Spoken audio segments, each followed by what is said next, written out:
Good evening, everybody. Welcome to the Mountaineer Locker Room Then and Now. I'm Greg Christ, your host of the show. We welcome you in. We hope that you'll enjoy the show tonight. We have a great show on tap for you, as always. I'm not going to give it all away, but we are going to go back to the Bobby Bowden era on the football side of things. We have the son of a coach that coached with Coach Bowden, and he's going to join us live on the air. We also will have Bob Zitelli, who will be joining us. Who was a player back in that era, as well as our old friend Mickey Plumley, who's trying to get in. He's having a little bit of audio difficulties, but we hope Mickey can join us here shortly. So we'll hope that we can get Mickey on the show also. And of course, we'll be talking basketball with our resident expert Darryl Prue. We want to talk some hoops, and we'll get that started here in just a minute. But first, I want to remind everyone: make sure when you go onto YouTube, make sure you give us a like and a subscribe on our channel. Doesn't cost you anything to subscribe, but it helps us out a great deal when you do subscribe. And if you are a regular viewer, make sure you let everybody know that they can go on and like and subscribe, watch the show on YouTube. That helps us a great deal. Again, we have a good show for you. We hope you'll kick back and enjoy it. And we're going to get started right now with a little basketball talk, and we're going to bring Darryl Prue onto the stage. And Darryl, we appreciate, as always, you being here with us. You're pretty much a regular here on the show. We're here to talk some basketball, and I know, we all watch the games and we all see what's going on. The last game, of course, was the Oklahoma State game. Seems like we're getting into a rut of playing well, playing poorly. And I think, the big problem we're having right now is playing on the road. We're not able to win on the road.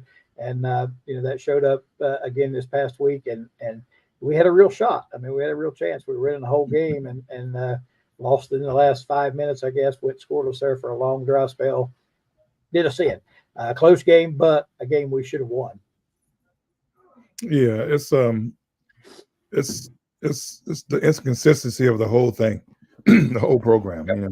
Yeah. It started with the release of Bob Huggins, and everything's been inconsistent. Yep, just been sort of a downhill spiral, I guess. Yeah, it just carried over to the season. And, he's not doing a bad job, but it's just hard trying to put these pieces together. And it carried over to the season. Guys wasn't playing at the beginning of the year, and now they playing. Yeah. And you get Jesse Edwards hurt. You try to get him back in, and the guys have been inconsistent. Because the more they play, the more scouting reports now you see all their deficiencies. Right. So it's just then it's people who you think are reliable not being reliable, and it's just it's just a tough situation. They keep fighting, they end games, which is a good thing. Hopefully at the end some of these games they lose and they'll come back and win them. Yeah, well, and you talk, you mentioned the inconsistencies, and one person that sticks out in my mind is Raquan Battle. He's our scorer, our go-to guy. Last couple of games have been a real struggle. He got ejected the other night. He went, he was like one time 1 for 7 from the floor. I think he ended up with 2 points on the night. First 4 or 5 games he scored 21, 22 a game. That's the inconsistency we're talking about. Of course, from a coach's perspective, and I know you've coached plenty and watched plenty of basketball. It's always not always the points that matter. I see players in the West Virginia Conference I go watch every week. I see players down in I don't even know what conference they're in now, but my son coaches at University of Pikeville. I see players in that league as well who are good scorers, but they're poor defenders. And when you don't have complete players that play it on both ends of the floor, consistency becomes a real issue, because you got other players that are out there with them and they suffer because of it. And as a coach, you're there. Okay, do I take him out? He's our main scorer, but he won't play defense. What do I do here? And I just think that's a big part of the inconsistency that we're seeing. It's an effort on both sides, both ends of the floor, and I think that's a big problem. Yeah, you got these guys, they're coming from different levels, and Raquan Battle is a talent, but then, when he got to the Big 12 and the struggle started, right. Everybody's size and matches athleticism. What you have, we call a bag. What do you have in your bag offense after that. Just Jack. Right. You know what I mean? So, also, there's not an offensive system to get these guys easy shots or get where they are comfortable. Catlett did a great job of, he I like the right block, and he found a way to get me there, different kind of ways, in other different ways. Other different players. So you just got to, figure out stuff like that.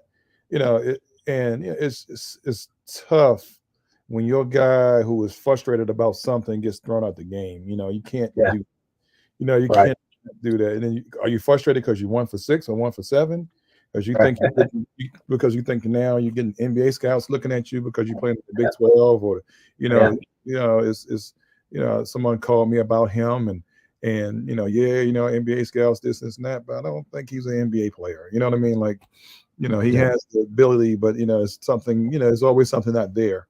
But that's another story. So are you believing the hype, and now you think you don't have to adhere to everything else everybody else is doing? Jesse Edwards, watching film of him last year to get a better feel for him. You can't throw it to him and expect him to score like you could throw it to Hunter Dickerson and just he's more of a screen and roll, run the floor, get a lot of plays, offensive rebound, which is good. But that takes away, Sumnick, you can't throw it to him. He only have one move, and if he can't go right, what he's going to do. And I think they're taking that away. Matches physicality, they're taking that away. So the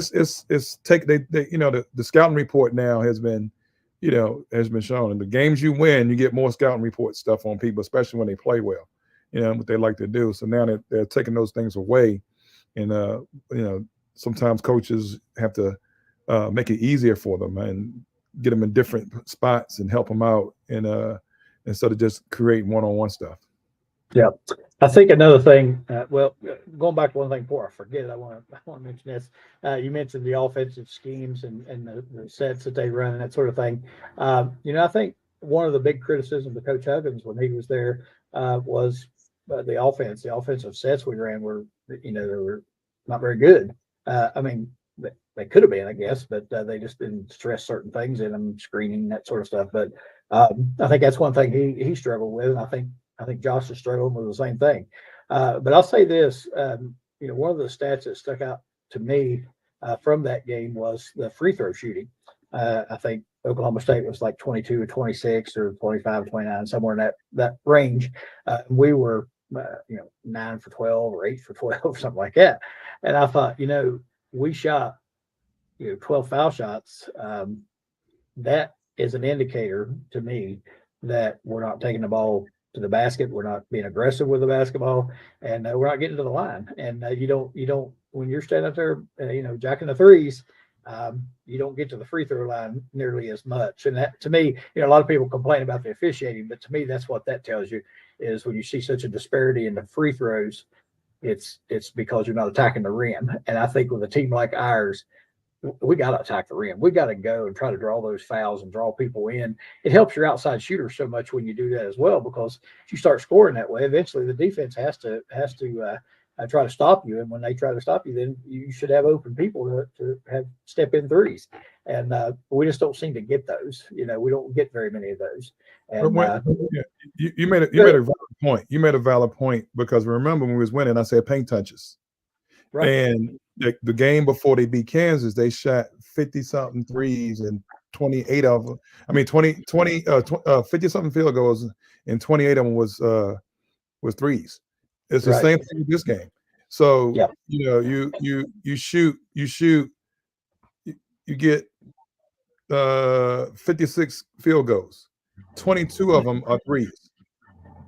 That's too much. And they want to be a 3-point shooting team, and they're not really a 3-point shooting team. Sumnick was getting in the paint, scoring. They was getting paint touches, throwing it out, open shots. So especially on the road, we don't shoot as good on the road as we shoot at home. You know what I mean? Right. It gets Kansas. They was going to the paint, and it was a wonderful thing. And the first thing you said about Huggy's offense. So 2 things about Huggy's offense. That 5 out, I don't like it. Everybody went to the 5 out. and because Kentucky was doing it. But Kentucky had the top 5 players at each position. That's right. So it's easier for them to do it. And I think people forgot when Huggy got here, he had beeline players. Yeah. He had Kevin Jones, he had the Deshaun Butlers, and those guys could play. They know how to system, they know how to cut, they know how to pass, they were patient, they wasn't greedy on offense, they know how to play with each other. So, it was a different group. But then as they got, got away from those groups, and the offense struggled because there's no creativity. I mean, I used to like the little thing, they throw it to the corner. The guy who throws it to the corner screens at the elbow, he rolls around to the rim, and they throw almost an out of bounds bounce pass and get a layup. They don't have that. No, they don't have that kind of patience, no kind of passers. Everybody's just going, or just shooting. And there's no down screens and back screens. And when they do that kind of stuff, they get easy shots. It's just a combination of a lot of things. And you're not going to shoot free throws, a lot of free throws, if you're shooting jump shots. What I mean? You're not like you said, Greg. Yep. And you mentioned shooters. I used to have people ask me, "Do you have any 3-point shooters?" I'm like, "Hell, I got a whole team of 3-point shooters. I don't have any 3-point makers. I got plenty of shooters. I just don't have any makers." And I think that's kind of like West Virginia is right now. We have plenty of shooters out there. We just don't have any makers. And I think Kerr had a good game and shot the ball pretty well. Other than him, our outside shooting was not good. And if you're not a great shooting team, again, which I don't think we are, I don't think we create shots on our own for ourselves real well. And that's what they're trying to do, and they're just not being very successful at it. And I think when you struggle like that from the floor, you gotta attack the basket. And right now we're just not doing that. So I think hopefully, again, we still got some time. By tournament time, maybe they can get that stuff ironed out. I don't know if it's going to get any better or not, but they're fight. They play hard. You can't fault their effort. They play hard. They make some crazy mistakes sometimes and are inconsistent. But you can't fault their effort. And I think, as long as the effort's there, eventually they're going to get better. Yeah, I think they'll get better. And I know people will say, well, we've already played whatever we've played, 20 games or whatever. But they still can improve. They haven't played together that much, and I think they can still improve. The whole thing can get better. So I'm hoping get Edwards back in the rotation, everybody get comfortable again. Hopefully we can get on a roll. Hopefully it'll start tonight. I know we're getting a few updates on the score. I haven't seen one for a while, but the Mountaineers are playing right now as we speak. Hopefully we'll get some updates and we can pass those on to you as the night goes on. Darryl, anything else about the basketball before we jump over to football? I'll be down there Saturday watching the game, so I'll have some fun. I was down there with Catlett the last time. I don't think he's going to be able to make it this time. Prayers to his family, everybody. They need it right now. Right. And speaking of Catlett and Darryl, there's Darryl with Coach Catlett last week at the game. Yeah, he didn't see his picture on the wall, so I had to walk around there and show him. He still looks good. Yeah, he looks very good. He looks very good. Yeah, he looks very good. I didn't know what Frank was trying to put up there, but that's a nice picture of you guys. You will be back in town this weekend for the game, so guys around, go check Darryl out. He'd be happy to take a picture with you, give you an autograph, whatever you want. Right, Darryl? Oh yeah. I'm speaking for you. I shouldn't be saying that. No, it's all good. It's all good.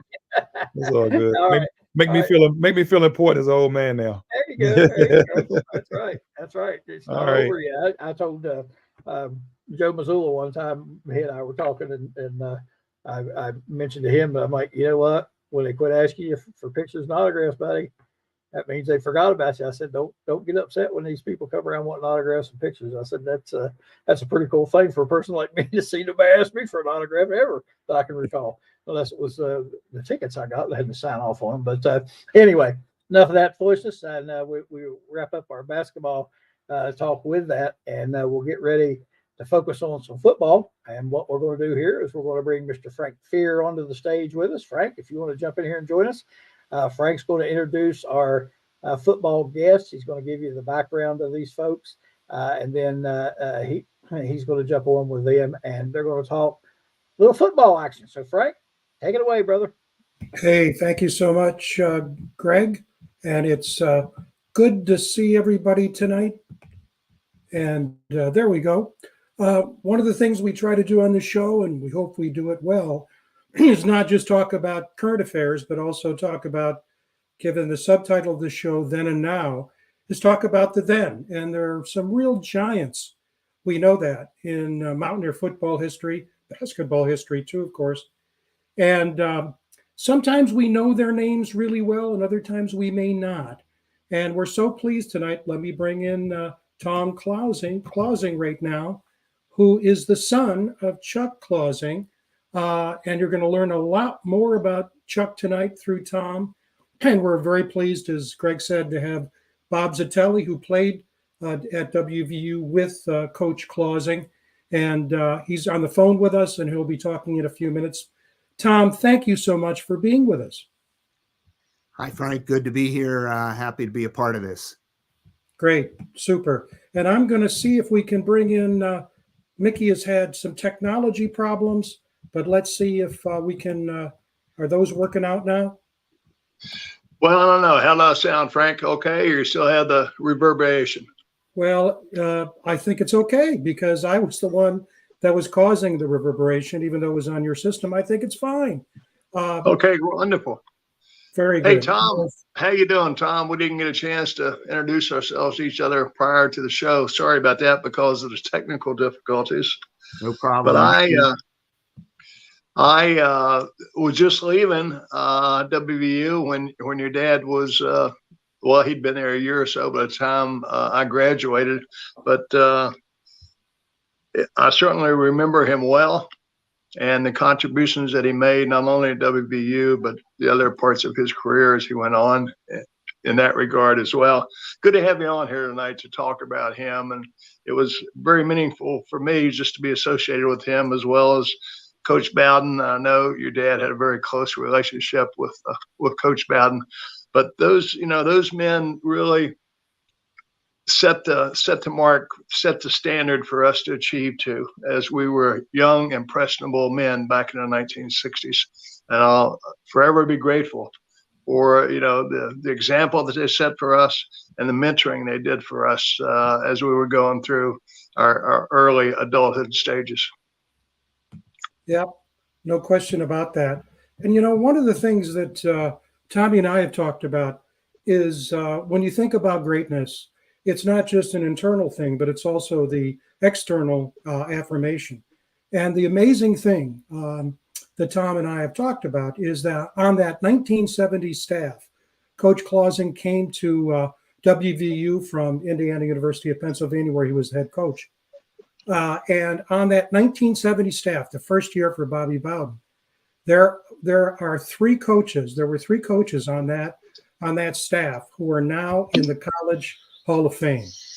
Tom, that to me is just absolutely amazing.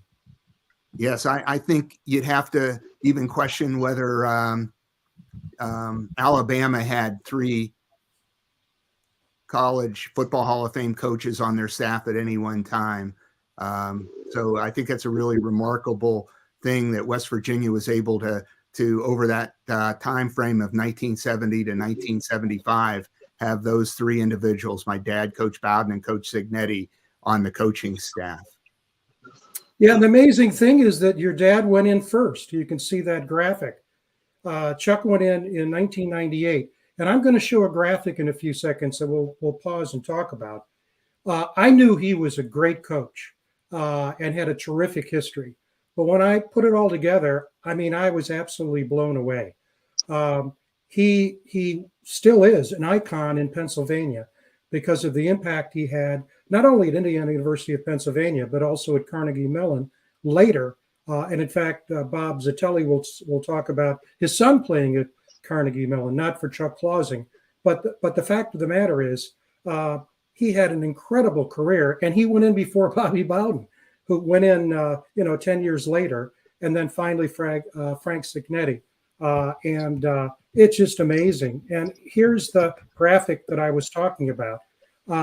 Went into the College Hall of Fame class of 1998.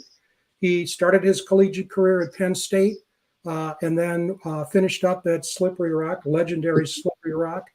But if you look at his high school career as a head coach, It is nothing short of extraordinary. Isn't good enough. I mean, look at that. His teams won 6 consecutive Western Pennsylvania championships at both Pitcairn and Braddock. And look at that 1959, 54 to 59. His teams didn't lose a game. They tied 1 game over the 6-year period. And then when I looked at his college career, Tommy, everywhere he went, the teams won. He started with Rutgers as an assistant under John Bateman. That team went 8-1. Then he went to Army under Paul Dietzel for several years. Those teams were 19-11. He was with Bobby Bowden for the entire time. Bobby was in Morgantown, 70 to 75. Those teams went 42-26, 62% wins. And then later in his career, he went to Pitt under Mike Gottfried, and that team was 5-1. And if you look at what your dad did as a college head coach, those numbers just are eye-popping. At Indiana University, before he came to WVU, from 64 to 69, and then Carnegie Mellon after he left WVU from 76 to 85.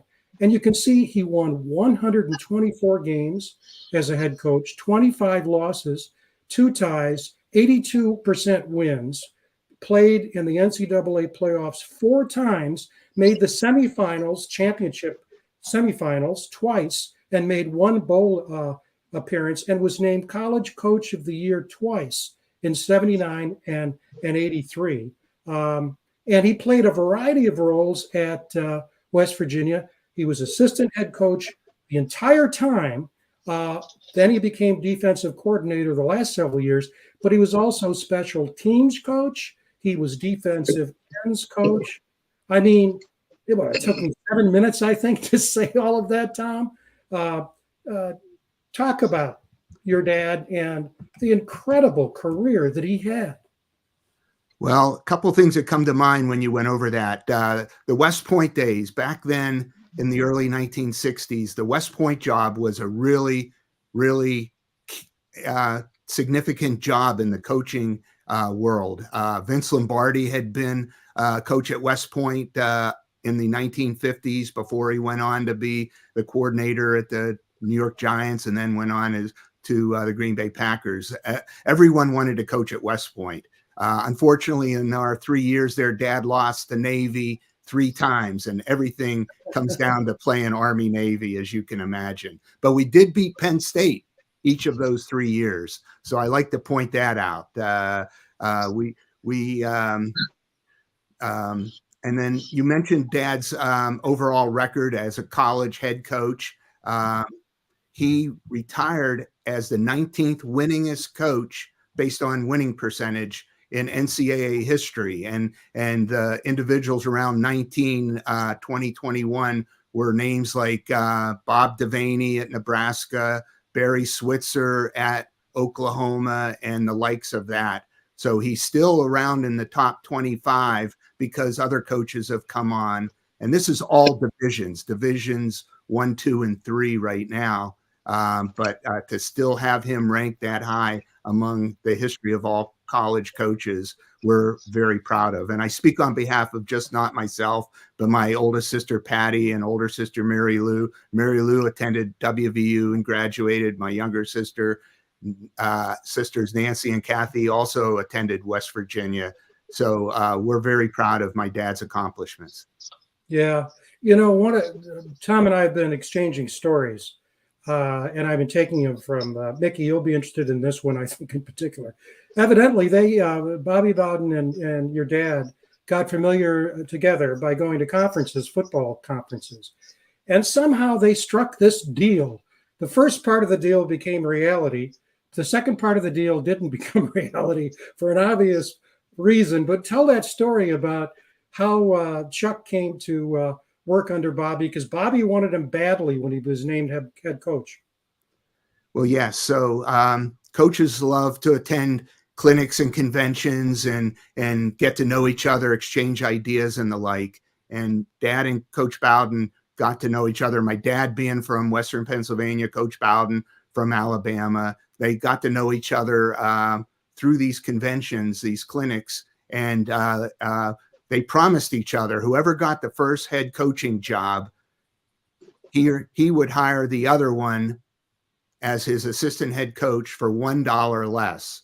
So when Coach Bowden got the job at West Virginia in 1969, actually, maybe, when Jim Carlen left to go to South Carolina, he called my dad and offered the job and said, Chuck, are you willing to come to Morgantown? I'll pay you $1 less than I'm making. I'm not making a whole lot as a head coach in 1970, but I'll pay you $1 less. And Dad was ready to move on and from Indiana, and was happy to join Coach Bowden's staff. So they enjoyed five or six 6 years, successful years at West Virginia, 2 Peach Bowl appearances. And then after the 1975 season, Dad had already committed to go into Carnegie Mellon. Dad had already been a head coach for most of his career and wanted to get back into head coaching. Coach Bowden subsequently took the Florida State job and went on to do great things down at Florida State. And I think history shows that Coach Bowden was the first coach to get the first $1 million contract of all head coaches in the country while he was at Florida State.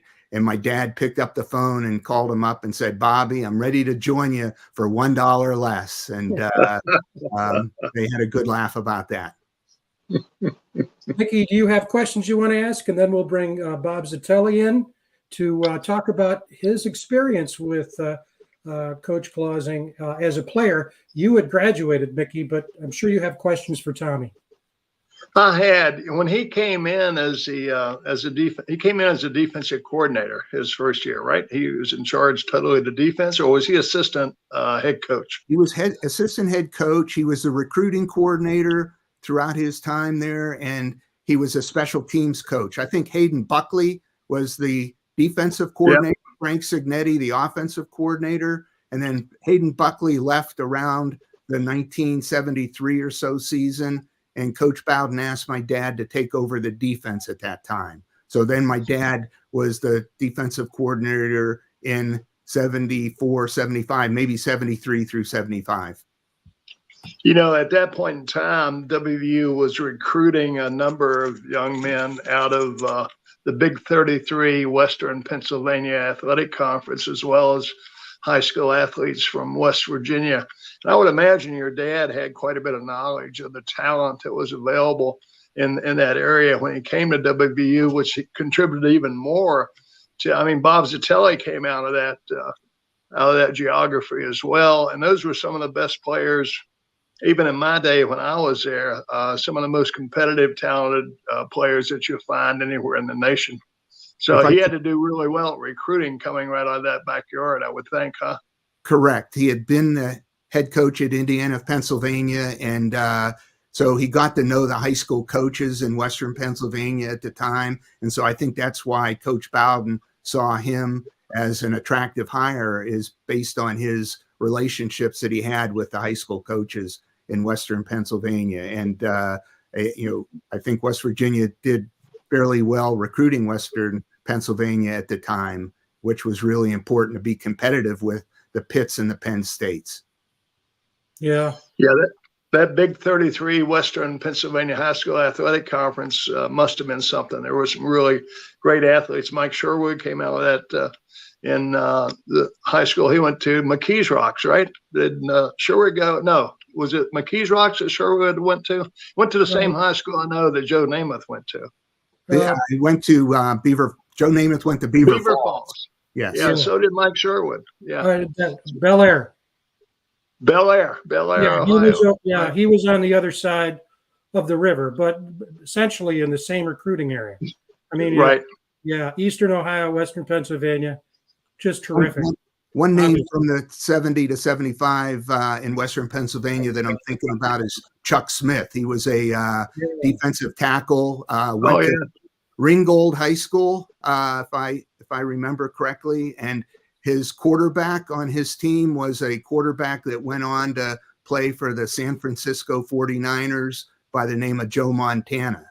And so Chuck was a great defensive player in the early 1970s at West Virginia and in Pennsylvania.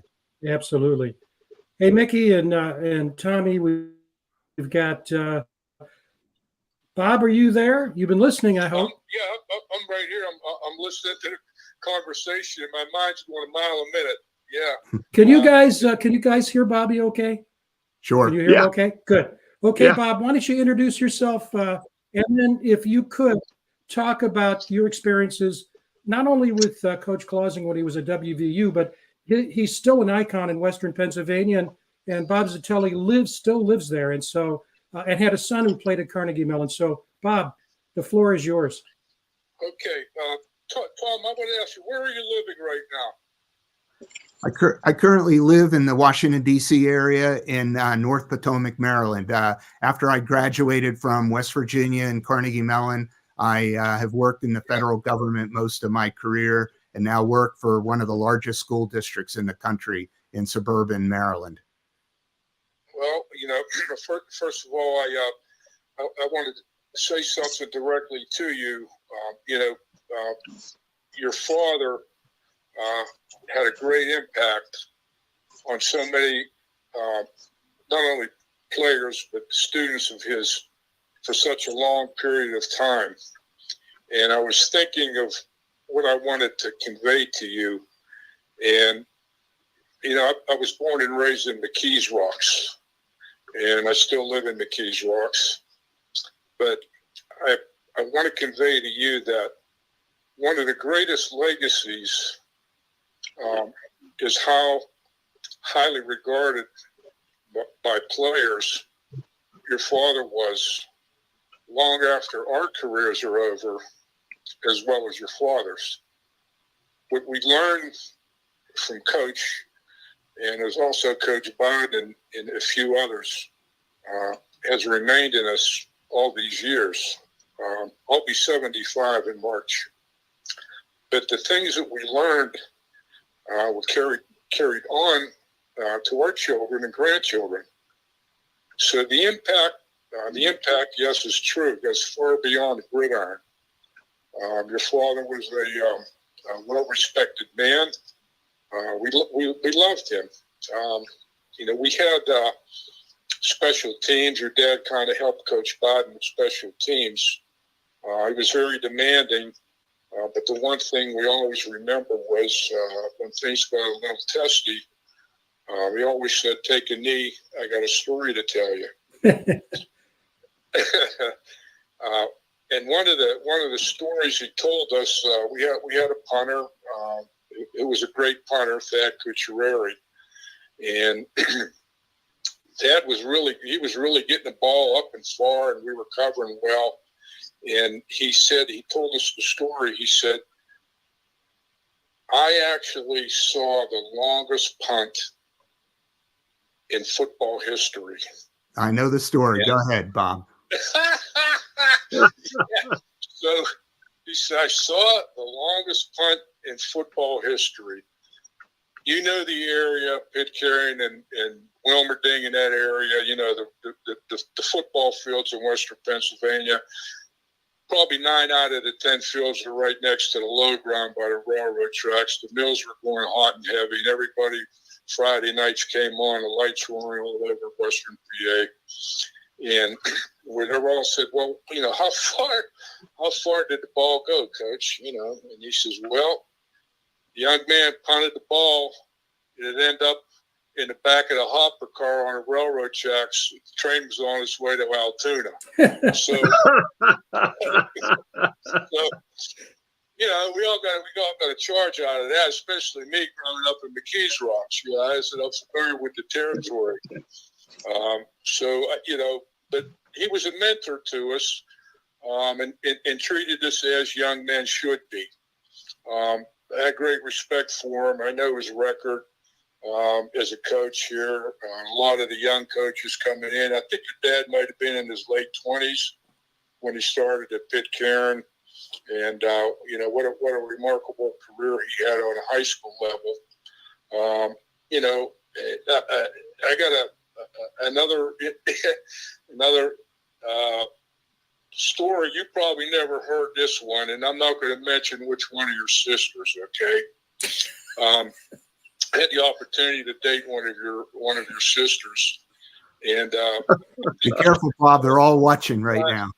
Yeah. I'm sure they are. I don't know if they remember this one or not, but I think we spent a little too much time at my Delta Tau Delta fraternity house, and we got in a little bit late that particular Saturday. But at practice, I don't know if it was Monday or Tuesday at practice, your dad came up to me after practice. He said, "Hey, Bob," he said,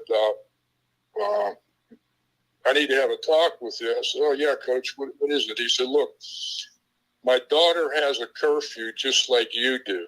He said, "If she's not in on time, we got a problem." So that ended the story. So I stopped and think about that.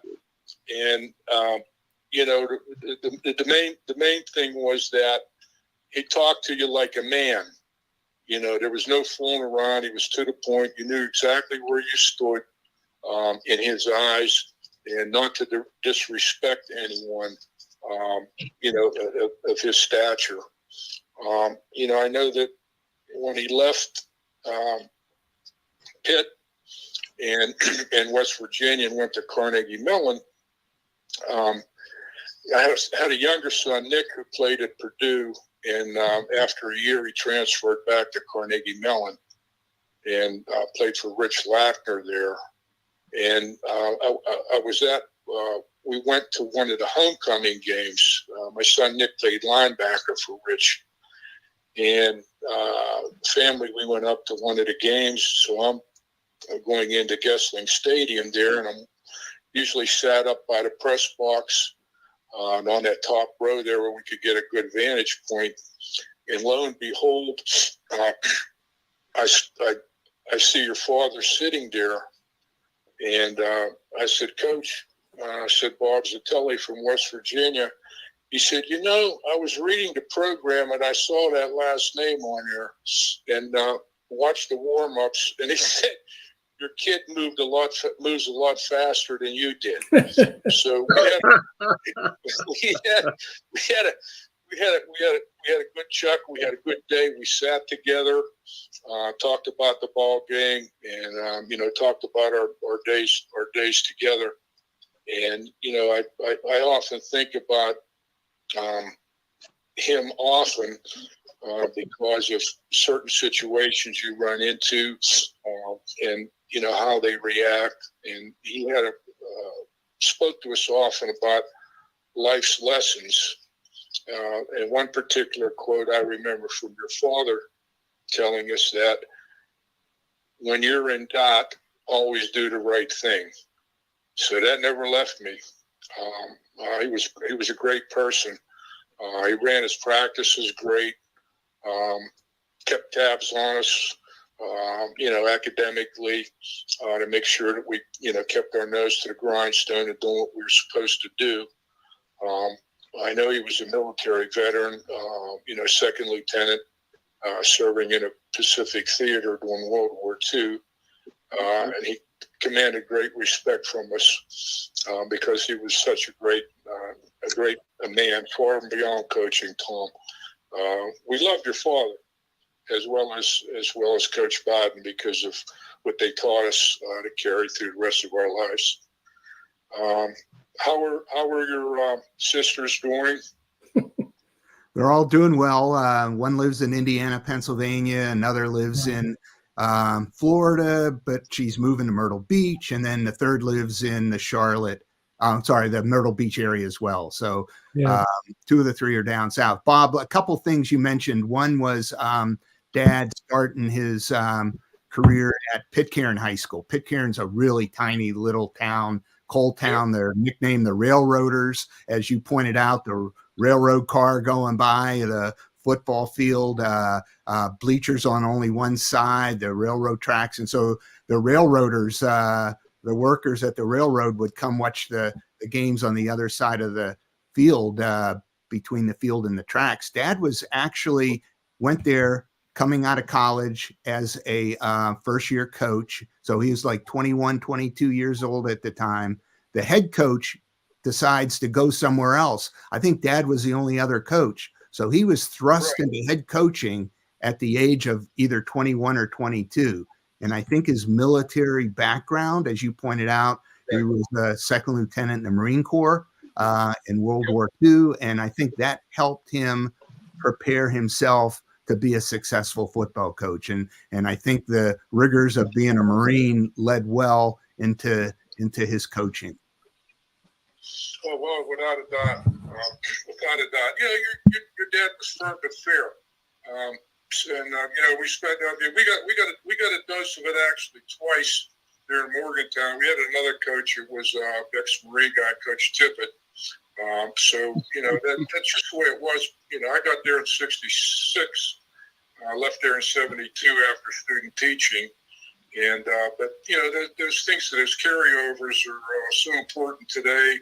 You know, we don't even have to get into this discussion about, you know, what's going on in college sports today. I know that's a Frank's alley there with, you know, what's happening with college athletics. But, you know, I as I said, you know, I often think your father, and you know, I know he's in a better place. One thing that I didn't realize was talking to him up to Carnegie Mellon. I said, "What are you doing in your spare time, Coach?" He said, "I sing in my church choir."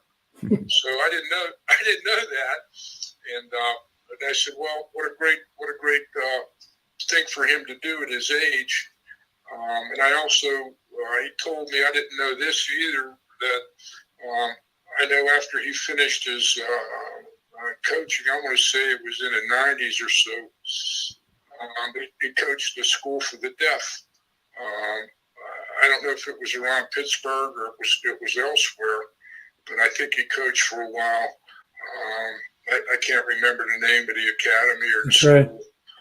Was it Gallaudet University? Bob? Do you recall? No, I don't know if it was Gallaudet or not. I think it was at the high school level. High school. Oh, okay. Yeah. Right. Every time I see that AT&T commercial with the new football helmets for the deaf people, if my dad could have seen that, he would be so happy to see how far technology has come to allow deaf football players to be able to communicate like that with their coaches. I think that's terrific. Yeah. Absolutely. Yeah, absolutely. You know, I think your father was more to coach, Tom. I really do. You know, and one of the things that my dad had, you know, a really sharp mind. He lived to almost 92, passed away about 5 years ago. And one thing in his sharp mind that he could remember, there he is with me at his retirement home. If he ran into a former football player at West Virginia, at Carnegie Mellon, even not his high school players, but any of the college players, he would remember what high school they went to and what their high school coach's name was. That's how sharp his mind was all the way to the end. That's him as a center. He played at 155 pounds. He was a starting center at Penn State during the war years at 155 pounds. So that's pretty remarkable. And so then the war ended and he went on to finish his career at Slippery Rock. That's the 1970 coaching staff. If you look at the names across the bottom, Hayden Buckley on the bottom left, Joe Pendry, who went on to have a great career in the NFL, Coach Bowden, of course, Phil Callicutt, the trainer, Frank Signetti in the back row on the left, Lyde Huggins, Jim Sam Gillespie, Garrett Ford, Jerry Bruner. I know you all know Coach Young, and then my dad was that first coaching staff at West Virginia. And a lot of people. I'm sorry. Go ahead. I was going to say, guys, one of the things that we need to remember is that when a coach leaves, as Jim Carlen did, and by the way, Jim Carlen has been nominated several times for the College Hall of Fame too. If he's inducted, that makes 4, which is just mind-blowing. Is that he took many of the coaches left WVU to follow Jim Carlen to Texas Tech, where he went. And so really, Bobby Bowden had a chance to put together a new staff. And a number of those coaches you're seeing on the screen were new. And there are always issues when you're putting together a new staff. And I think that's why he wanted your dad as an assistant head coach, because that was a new role. Because it really was not starting over, because your dad made it very clear. You and I today were talking about the acceptance speech that Bobby Bowden gave at the Mountaineer in 1969 when he got the head coaching job, very late 69, early 70. He was very much into continuity. Let's keep it going. We just won the Peach Bowl, but it took transitions are always that. They're transitions. We've got more pictures here, Bob, we're showing. Now, I don't know where this is from, Tommy. Is this high school? Yes. So this was probably one of my dad's last years at Braddock. They, as you mentioned, they won 6 straight WPIAL championships. And so this is probably after, I think, the 1959 season that ended with the last of the 6 championships.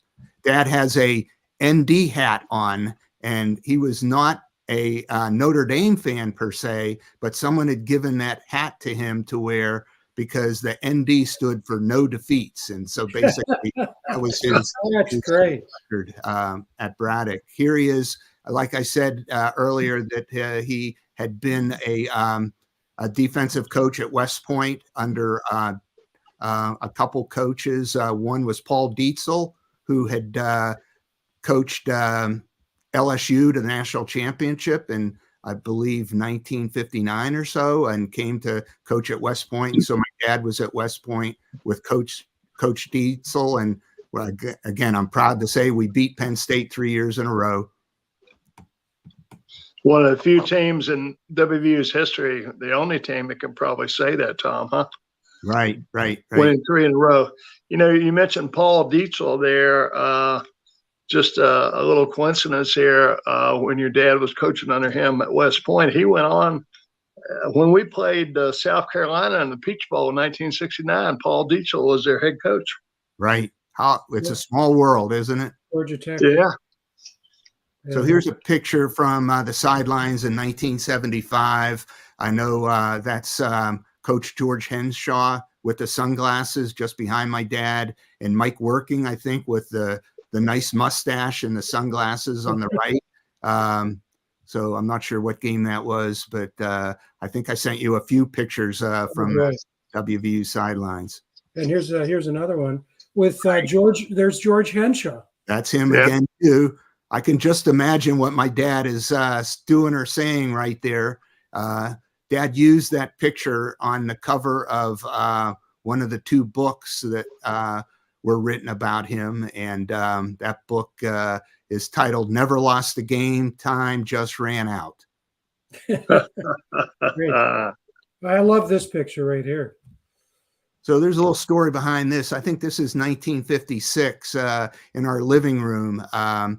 Braddock had just won, I guess, the 3rd championship in a row. I was in the hospital, in Children's Hospital at the time, with a kidney disease. And so the football team signed that football. And so that's Dad and me on the couch at home. I still have the football in the bookcase behind me. Wow, that's fantastic. And here's a picture that's on his 2nd book. I'm not here to promote my dad's books, but another book titled Striking Gridiron, which a movie producer has bought the rights to, about his Braddock days, and is hoping to turn it into a movie.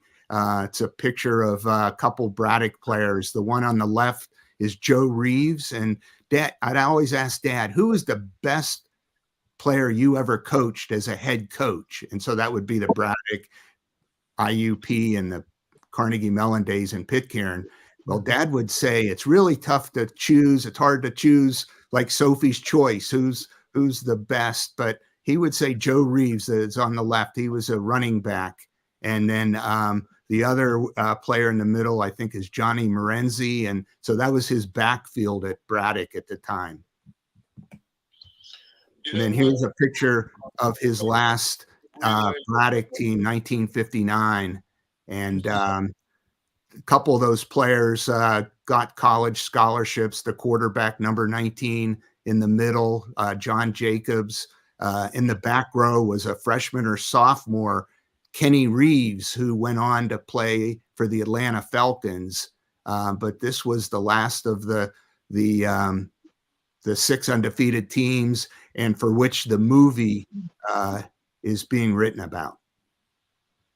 Incredible. Here's one that will recognize everybody there. I'm not sure who the person on the left is, but there's Senator Byrd with Bobby Bowden and your dad. Talk about that picture. I think the coach on the left is Hayden Buckley. And, yes, that's right. Thank you. And so I think early on, after Coach Bowden got appointed as head coach, the 3 coaches made a trip to Washington, D.C. to visit the senator from West Virginia, Senator Byrd. And so this picture was taken during that visit. And then here's the staff, 1970 staff again, without Bobby. But again, 2 Hall of Fame coaches in that picture. I mean, I always say, and actually I don't say it, Mickey says it all the time, it's a great day to be a Mountaineer, but you can take pride in the fact that here we are. Look at that picture from 1972 Hall of Fame coaches. So this picture is taken up at St. Vincent's College in Latrobe. The coaches would always like to go up to visit the Steelers at preseason training camp.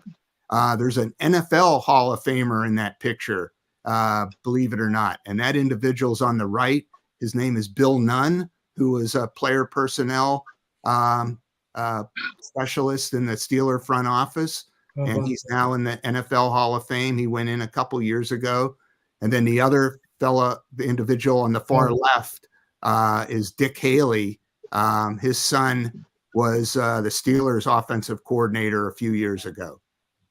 And Tom, is that Joe Pendry, the third one in from the left there? Yes, it was. I thought it was. You know, Joe went on to have a heck of a career in the NFL. He was with the Buffalo Bills as their offensive coordinator for years and years and years. And he, I'm surprised he didn't end up in a Hall of Fame himself, or may one of these days. Right. And there were 2 other coaches. Alex Gibbs was in that 1975 picture. Alex Gibbs went on to be a guru of offensive lines in the NFL and at a few organizations. And then the other was George Henshaw, who I know coached at the Tennessee Titans and some other NFL teams. So again, really, really great coaches from the 1970s. There's our good friend Mark Parsons. Remember your dad as a DC at WVU. That 1975 season was a great one. And, Bob, you wanted to get in. Did you want to comment here? I want to make sure, because you couldn't see the pictures that were up. The photos are up. Do you have a question or a comment? I got a quick life lesson from Coach Klausing that when he first came on board there in Morgantown. Not to be disrespectful, but this is a life lesson. We didn't have many African Americans on our team, and by 1970, the number of players of color were on our roster. At the time, we practiced out at Hawley Field, site of where the current Coliseum is. That was our practice field. So Old Mountaineer Stadium, they had a few buses where the players had to get on. I believe maybe 3 or 4 buses. They would take the whole crew out, the coaches, the players, so on and so forth. And each bus had a coach assigned to them. And you knew you got on a certain bus, you had a certain seat. We get on Coach Klausing. I was on a bus with Coach Klausing and the rest of my teammates, and the bus didn't even take off. And Coach Klausing starts pointing. You switch seats with him. You switch. So he started integrating the way that we were supposed to seat. And then we had one white, one person of color, one African American. And he said, from now on, when you fellas get on a bus, this is how we're going to go to practice, and this is how we're going to come back to practice. Okay. So if you remember then the late 60s, very early 70s, it was a very turbulent time in American history. And the lessons, as I said early on when I first said hello, there were lessons to be learned far beyond the gridiron for us.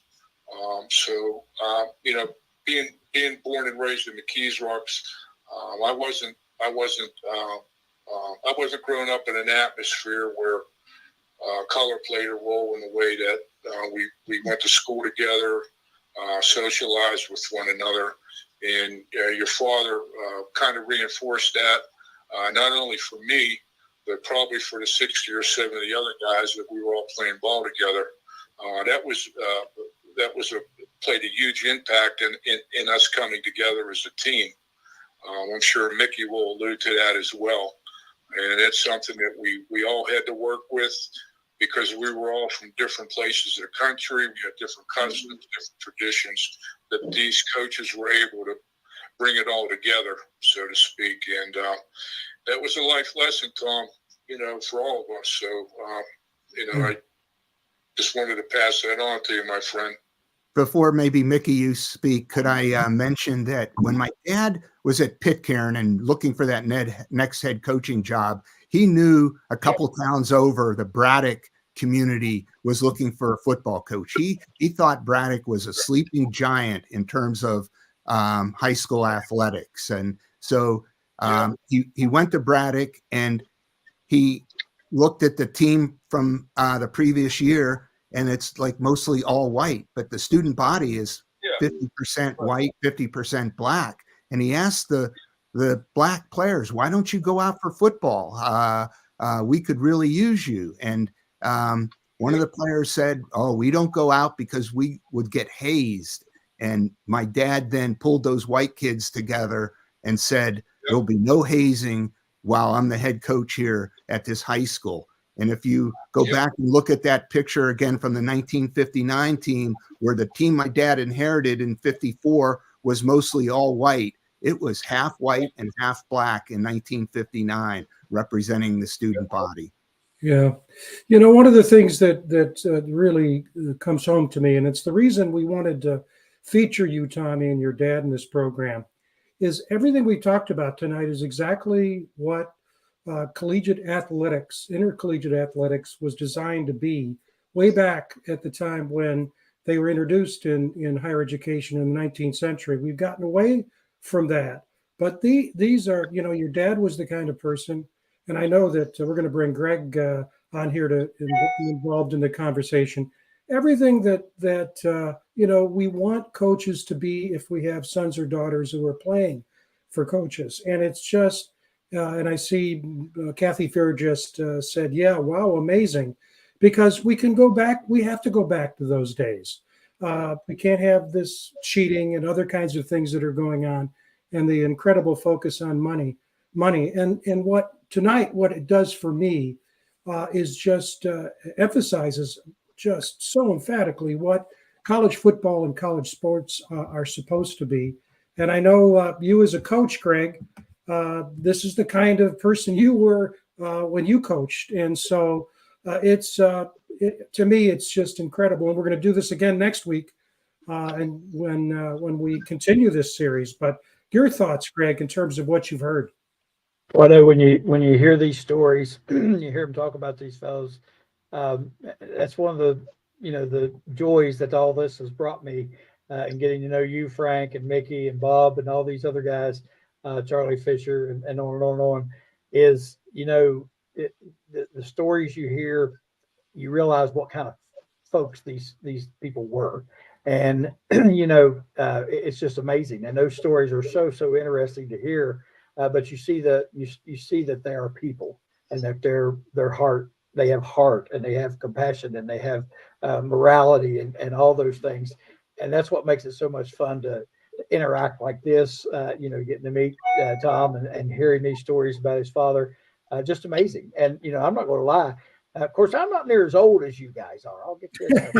But I don't, I don't remember him. Obviously, I was alive then and watching Mountaineer football, but I don't remember him. But it's so interesting to hear the stories and to know the connection with Coach Bowden. And again, just to hear Bob talk about him and the love that they had for him. Obviously, he shared that back with them and taught those life lessons. It is truly just fascinating. It's so interesting. And I agree with you, Frank. We need to get back there. That is why, one of the reasons why when we talk about our current situation here at WVU, our current coach, I like our current coach.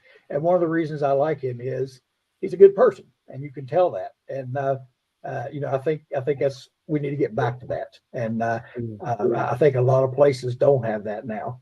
And not that they're horrible people or anything, but they do get involved in cheating and those type of things and other stuff.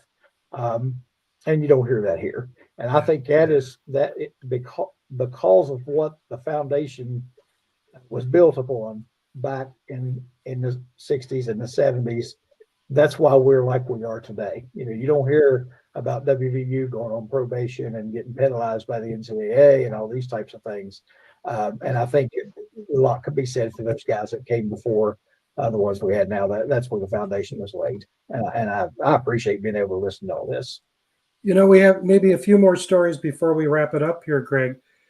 One of the things about Coach Klausing, he was, when we think about the money in sports today, he was understated. Could you tell the story about Old White? So that was the name of the car that my dad had gotten at West Virginia. All the coaches on the staff were given the opportunity to get a dealer car from one of the dealers in the Morgantown area, brand new shiny car. My dad was given the option, you can have a dealer car or you can have this car that's a state of West Virginia car. But the good thing about it is it comes with a fuel card. So you won't have to use your own money to buy gas for your car. And my dad, said, hey, I've got 5 kids, a couple of them don't make college. That sounds like a pretty good deal. So this old Chevy was known as Old White. Dad would often have to go out in the morning and open up the carburetor and spray something in there to start it up. But it got him to work. He used it on recruiting trips. And he and I even took an adventurous trip down in 1975, I believe, to New Orleans to see the Steelers play in their first Super Bowl with it. Yeah. And, I have a question. Sure. I have a question about one of the stories, some of the things I was reading, and it made me laugh because I coached middle school football for a while, about 10 years. And I did it because it was just a blast. It was so fun coaching those young kids. I was a high school basketball coach for years, but I had in that middle school, we call it the Lonesome Polecat. I think in the story I read here, it was the Muddle Huddle, maybe, and where you put all the linemen and backs over on one side of the field when you go for 2, and you leave your center and your kicker or your quarterback over here by themselves. I actually won a game doing that when I was reading the story. I was laughing because I did that when I was coaching middle school football. I don't know where I saw it, but I did it. And that's a great story. Every middle. I saw that. I was reading that today, and I got so tickled when I read it. I thought that's great. Well, I think Coach Bowden was the king of the trick plays, and I think my dad might have been, if not number 1, number 2 or 3. He loved them too. The officials, when I was going to middle school football, they would always come over, and I knew most of these guys who officiated the middle school games. They would come to me before the game, and they'd be like, "All right, yeah, what are you going to do tonight?" Because I always pulled out. If we have time for another story, could I tell Absolutely. it? Sure. Absolutely. So I think it was 1970. The coaching staff, like I said, had gone up to visit with the Pittsburgh Steelers, and then what they did was they went over to Carlisle, Pennsylvania, Dickinson College, where the Washington Redskins were training. And the head coach at the time was Vince Lombardi. And so But Vince Lombardi ran a really tight ship at training camp, whereas at the Steeler camp, the college coaches could go down on the field and intermix with the pro coaches and watch practice very, right up and close. But at Dickinson College, Vince Lombardi had all the visiting college coaches sit up in the bleachers. And so they got to Dickinson. A couple of the West Virginia coaches with my dad said, this isn't what we want. Let's go over to East Stroudsburg, where the Philadelphia Eagles are practicing, and we can be treated better. So my dad said, no, I'm going to stick around. I want to learn from Coach Lombardi. So even if it's from the bleachers, I'm gonna stay here. You guys go over to the Philadelphia area. So Dad, being a Catholic, saw a sign up in the dormitory where the coaches would get to stay right with the players and the Redskin coaches. Catholic Mass, 6:15 a.m. And so Dad, the next morning, being a good Catholic, goes to Mass, and he's the only one in the dorm room where the priest is going to give Mass. 1 minute before the Mass starts, Vince Lombardi walks in, and Vince Lombardi serves as the altar boy for the priest. And so it's just the priest, Vince Lombardi, and my dad at this morning Mass. And so that really struck a chord with Coach Lombardi. And so Coach Lombardi let my dad down on the field. My dad was riding with Coach Lombardi in his golf cart around the campus. So the West Virginia coaches come back to pick up my dad, and they said, Coach Chuck, how are you down in the field? How are you with Coach Lombardi? And my dad asked them, did you go to Mass this morning? I think hearing these stories like this, everyone I hear, I want to read these books. I bet these books are full of good stuff. And speaking of the books, why don't you go ahead and tell us the names, how you get them? I mean, there's some of us who like to read that. Yeah, I'm going to reach over. I happen to have both of them right here. Awesome.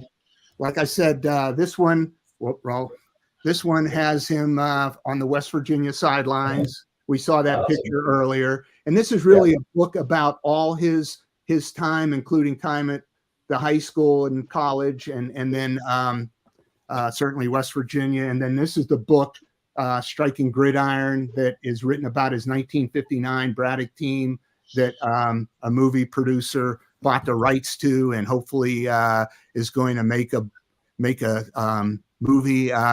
He's even spoken to different actors who might play my dad. We've seen a script of the movie, so it's really fun to read. Wow.